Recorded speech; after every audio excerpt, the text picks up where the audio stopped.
उत्तराखंड सरकार में मंत्री प्रेमचंद अग्रवाल से जनतंत्र टीवी ने खास बातचीत की है। उन्होंने कहा कि कल उत्तराखंड में हुई प्रदेश कार्यकारिणी की बैठक में आगामी चुनावों को लेकर अलर्ट रहने के लिए कहा गया है।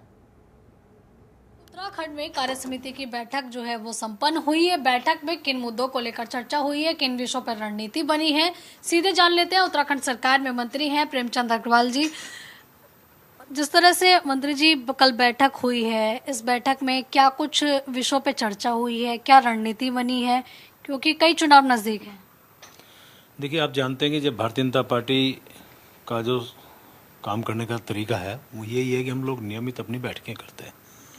और जो ये बैठक हुई, ये प्रदेश कार्यकारिणी के रूप में ये बैठक थी, लेकिन इस बैठक का महत्व और बढ़ जाता रहा कि जब इसे विस्तारित प्रदेश कार्यकारिणी को हम लोगों ने यहाँ संपन्न किया। सामने हमारे जो चुनौती हमारे हाईकमान ने, हमारे नेतृत्व ने दी है भी कि सामने स्थानीय निकाय के चुनाव हैं, पंचायतों के चुनाव हैं और एक केदारनाथ का चुनाव है। और उनके सीधे सीधे मार्गदर्शन में कहा गया है उनके द्वारा कि हम लोग इन तीनों चुनाव को बड़ी गंभीरता से लें और इसको हम जीतने की लिए मेहनत करें और पूरी रणनीति उसमें बनाएं। तो कुल मिला के ये ही मुख्य उसके बिंदु थे।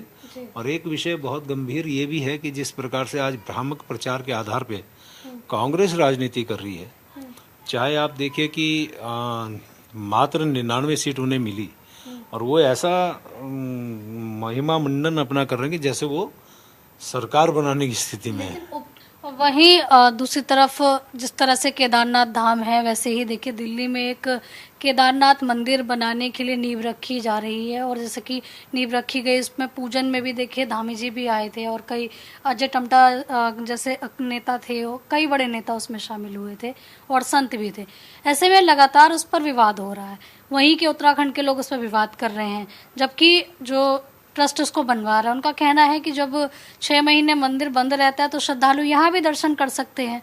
और अब तो कांग्रेस भी खिलाफ में उतर आई है इस फैसले। देखिए, इस विषय को समझना पड़ेगा। ये केदारनाथ धाम का मंदिर नहीं है, ये केदारनाथ मंदिर है। केदारनाथ धाम तो सिर्फ वहीं हो सकता है जो उत्तराखंड में स्थित है। मूल स्वरूप भी वहीं है और वो उसकी महत्ता है। वो 12 ज्योतिर्लिंग में एक ज्योतिर्लिंग वो है और जहाँ पे अनेकों जो हमारे पौराणिक गाथाएं वो वहाँ पे आज भी हम लोग उसको स्वीकार करते हैं। तो इसलिए केदारनाथ का मंदिर कहीं भी हो सकता है, जैसे हम भोले का मंदिर बनाते हैं, हम कहीं भी कर सकते हैं। और भगवान के लिए हम लोग हमेशा जहाँ भी हम लोग करते हैं उसका प्राण प्रतिष्ठा करते हैं, मंदिर की स्थापना होती है, हम लोग पूजा अर्चना करते हैं। माननीय मुख्यमंत्री जी हो गए, माननीय अजय टमटा जी जो केंद्रीय राज्य मंत्री हैं, उनको बुलाया गया तो वो स्वाभाविक रूप से जाएंगे। हम लोग जाते हैं, मंदिरों के जितने भी काम हैं, जितने भी कार्य हैं वो सब हम लोग करते हैं। लेकिन जो हमारा धाम है केदारनाथ धाम, बहुत स्पष्ट है, इसमें भ्रांति फैलाने का किसी को अधिकार नहीं है। और वो अपनी राजनीतिक स्वार्थ के लिए इस प्रकार की टिप्पणियां करके जनता को भ्रामक प्रचार की तरफ धकेल रहे हैं, यानी भ्रमित कर रहे हैं। मेरा मानना है कि केदारनाथ धाम जिसके लिए हम सबकी आस्था है, पूरे विश्व की आस्था है, वो हमारे ही उत्तराखंड में है और वहीं उसका स्वरूप रहेगा।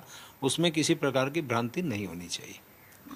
धन्यवाद। तो देखिए, यहाँ आप उत्तराखंड सरकार में मंत्री प्रेमचंद अग्रवाल को आप सुन रहे थे। कैमरा पर्सन संतोष के साथ आंचल यादव, जनतंत्र टीवी, दिल्ली।